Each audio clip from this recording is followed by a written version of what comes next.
The Matrix is everywhere. It is all around us, even now in this very room. You can see it when you look out your window or when you turn on your television.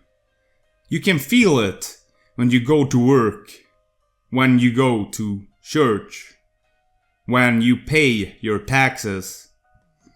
It is the world that has been pulled over your eyes to blind you from the truth. Greetings, mortals, and a capital day to you all. I am your truth seeker, Simon, and you are tuning in to the Library of Gnosis. But what is this truth? The truth lies in the sinister reality of corporate control and manipulation, a reality that extends far beyond the confines of the silver screen. It is a reality where choice is but an illusion, where the products we consume, the information we ingest, and the very fabric of our daily lives are tightly woven and meticulously controlled by a select few. Just the richest 1% owns more than half of the world's wealth.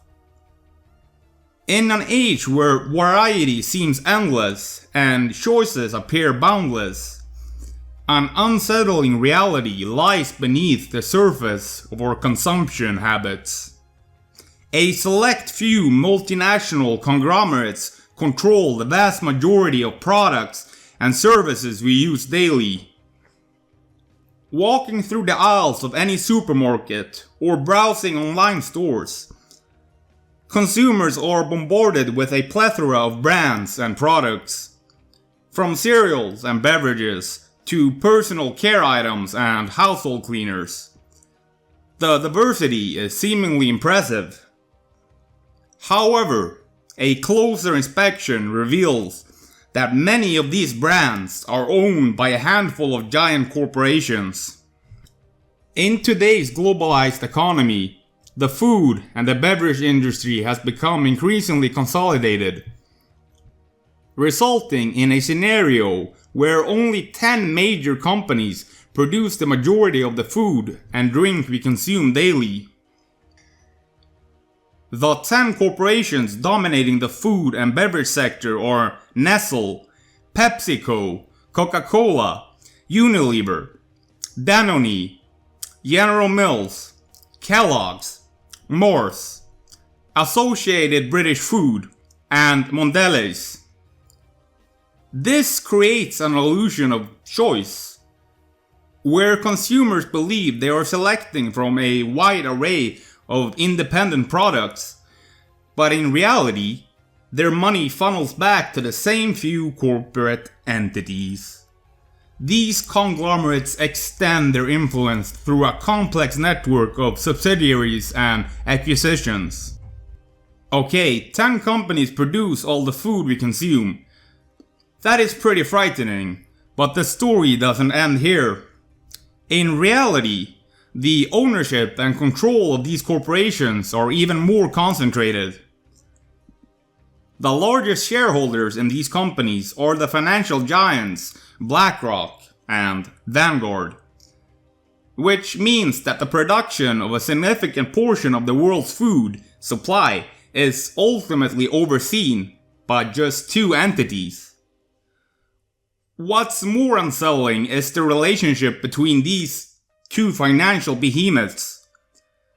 Vanguard is one of the top institutional shareholders in BlackRock, holding approximately 7 to 8% of BlackRock's outstanding shares, according to recent filings. This interlinking of ownership blurs the lines of competition and raises questions about the true extent of market control. Vanguard itself is privately held, meaning that its ownership structure is not transparent.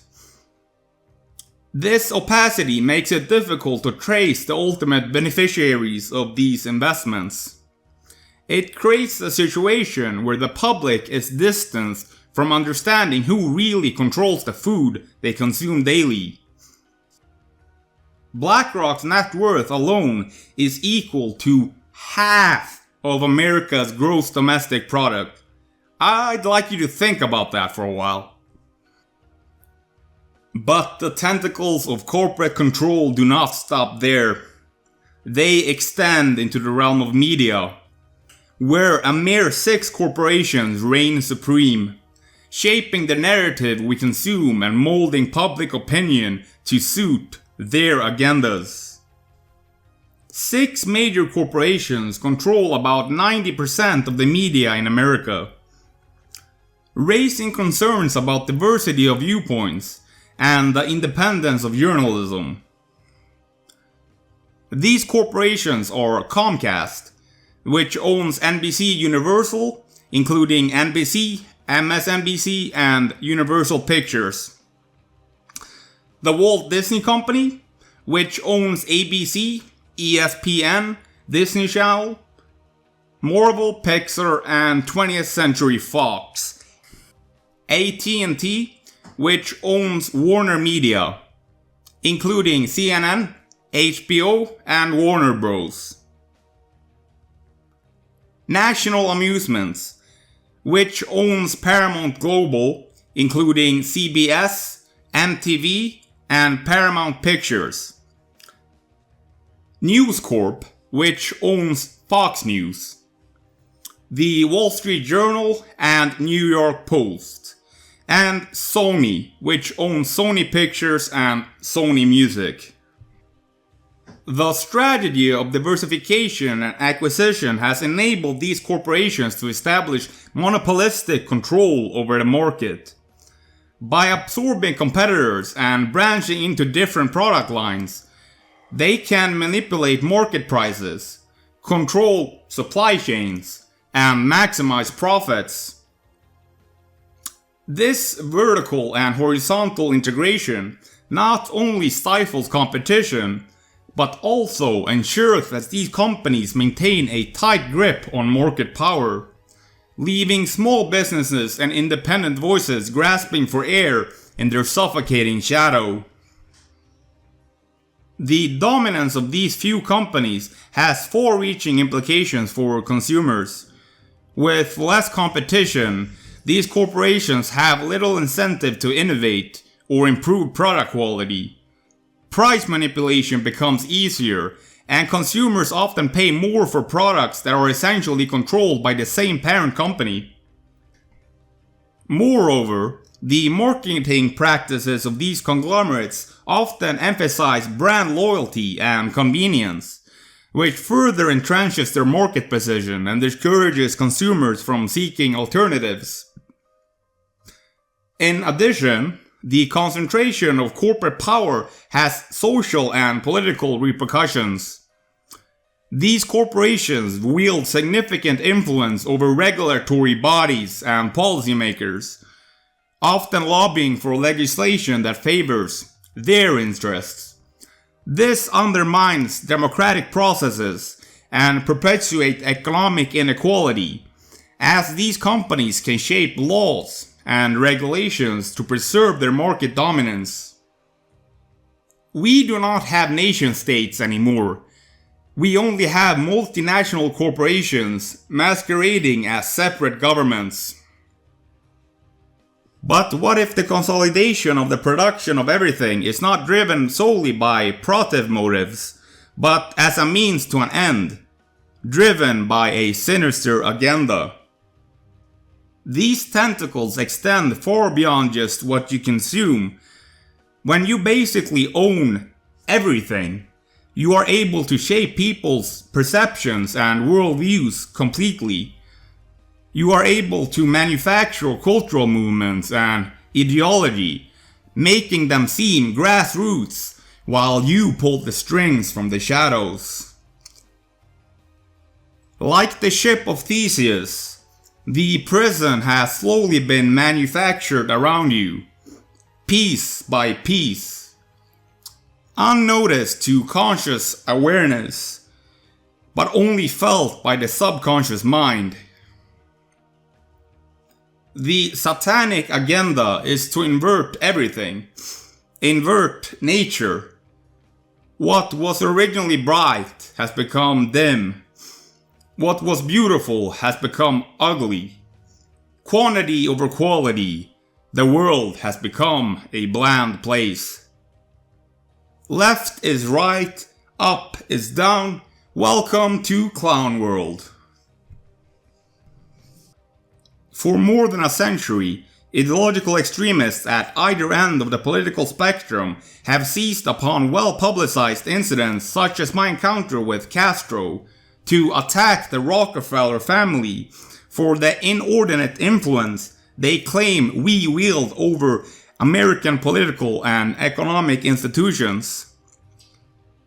Some even believe we are a part of a secret cabal working against the best interests of the United States, characterizing my family and me as internationalists, and of conspiring with others around the world to build a more integrated global political and economic structure.